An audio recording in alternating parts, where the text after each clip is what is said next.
Hi friends, welcome to my channel. పెళ్లి పందిరి నుండి యువరాజ్ హడావుడిగా బయటికి పరిగెడుతూ ఉండగా ధాత్రి కేదార్లు చూసి అనుమానపడుతూ ఉంటారు. ధాత్రి కేదార్తో ఇలా అంటుంటుంది, యువరాజ్ హడావుడి కంగారు చూస్తుంటే యువరాజ్ ఇంకేదో ప్లాన్ చేసినట్టు అనిపిస్తుంది అని ధాత్రి కేదార్తో అంటూ ఉండగా కేదార్ ఆలోచనలో పడిపోతాడు.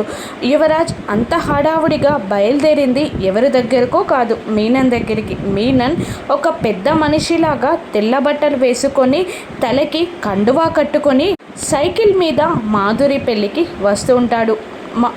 మీనన్ పక్కకి నలుగురు రౌడీలు కూడా అటు ఇటు పరిగెడుతూ ఉంటారు. ఇక ఆ పెళ్లి పందిర్లోనే మారువేషంలో ఉన్న మీనన్తో యువరాజ్ మాట్లాడుతూ ఉంటాడు. ఇక మీనన్ ఇలా అంటుంటాడు, ఈరోజు నీ చెల్లి పెళ్ళికి కాలనీలో కావలసిన వాళ్ళతో పాటు ఆ పోలీసులైన జేడీ కేడీ కూడా ఖచ్చితంగా వస్తారు. ఇక నీ చెల్లి పెళ్ళితో పాటు ఆ జేడీ కేడీల చావు కూడా ఈరోజే అని మీనన్ అంటుండగా యువరాజ్ ఆ జేడీ కేడీలతో పాటు ఇంకొకరిని మీరు చంపేయాలి మీనన్ అని అంటుండగా ఎవరు అని అడుగుతాడు మీనన్.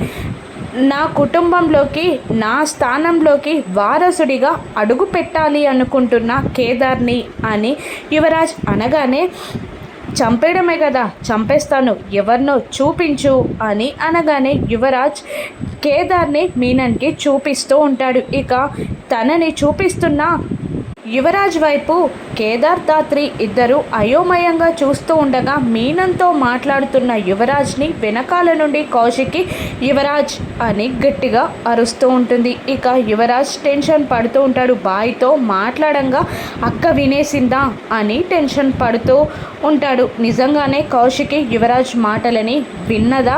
ధాత్రి కేదార్లని మీనన్ పెళ్లిలో చంపగలుగుతాడా? రాను ఎపిసోడ్స్లో చూద్దాం. Thank you for watching.